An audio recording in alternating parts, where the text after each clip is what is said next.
오늘 있었던 정치권 뒷이야기 살펴보는 정치 톡톡 시간. 오늘은 정치부 김문영 기자와 함께하겠습니다. 어서 오십시오. 전두환 씨 사망 소식에 국민의힘에서는 어떻게 대응을 할지 고민을 좀 했을 것 같습니다. 네, 이준석 국민의힘 대표는 전두환 씨의 사망 소식에 좋아는 보내겠지만 조문은 하지 않겠다고 밝혔는데요. 네. 노태우 전 대통령과 달리 과오에 대해서 반성이 없었기 때문이라고 말했습니다. 본인도 그렇고 가족들도 그렇고 노태우 대통령 일가와는 다른 자세를 지금까지 본인들의 과오에 대해서 보여왔고, 반면 김기현 원내대표는 전두환 씨의 잘못이 크지만 개인적으로 사망은 안타까운 일이라며 조문 의사를 밝혔습니다. 많은 국민적 비난을 받았던 엄청난 사건의 주역이기도 하기 때문에 그 점에 대한 책임이 막중하다고 생각합니다. 저는 개인적으로 조문하는 것이 인간으로서의 도리라고 생각하고 있습니다. 민주당 분위기는 반대였을 것 같은데 어땠습니까? 네, 민주당은 조화와 조문 모두가 없다는 입장을 내놓았지만 SNS 글을 놓고 논란이 일었습니다. 오전 11시 40분쯤 민주당의 공식 SNS 계정에 명복을 빌며 애도한다는 글이 올라온 건데요. 1시간여 뒤에 이 글에 전두환 전 대통령은 전두환 씨로 수정됐고 30여 분 뒤에 애도를 표한다는 글귀는 아예 삭제됐습니다. 지지자들의 범죄자에게 애도라니 제정신이냐, 이러다간 민주당의 명복을 비는 시민을 볼 수가 있다는 비판이 쏟아졌기 때문입니다. 아, 그랬군요. 민주당 호남 의원들은 어땠습니까? 네, 민주당의 광주, 전남, 전북 국회의원들이 기자회견을 가졌는데요. 이 애도보다는 허망하고 분한 마음이 앞선다며 국가장의 결사 반대 기자회견을 가진 겁니다.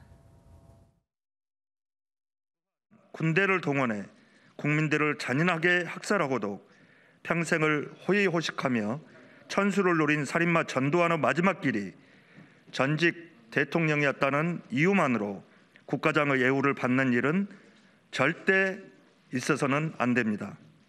예.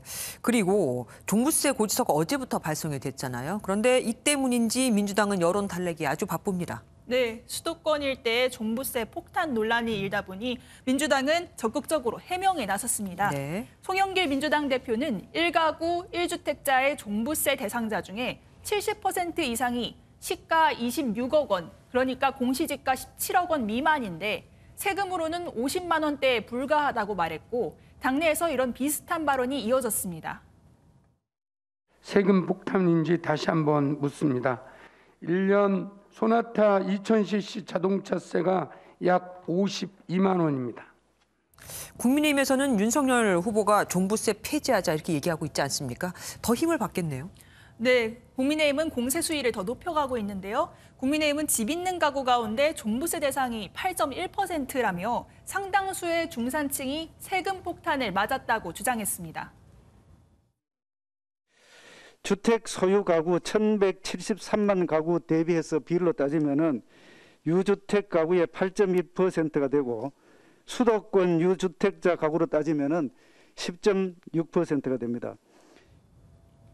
또 종부세 인상으로 집주인이 전세를 월세로 돌리는 풍선 효과가 발생할 수 있고 고령층이나 코로나19로 소득이 줄어든 사람들은 감당할 수 없는 이중 과세라 비판하고 있습니다. 예.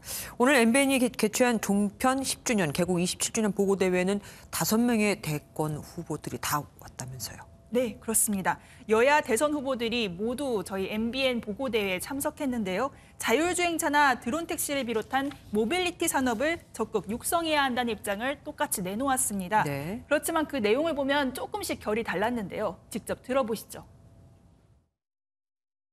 디지털 혁명과 관련된 미래 스마트 모빌리티 영역은 무궁무진한 기회의 영역이다라는 생각. 우리 정부도 오는 2027년 완전 자율주행 시대를 천명했지만 실행 속도는 아직 좀 더딥니다. 윤 후보는 문재인 정부의 육성 정책이 약하다는 비판을 곁들였는데요.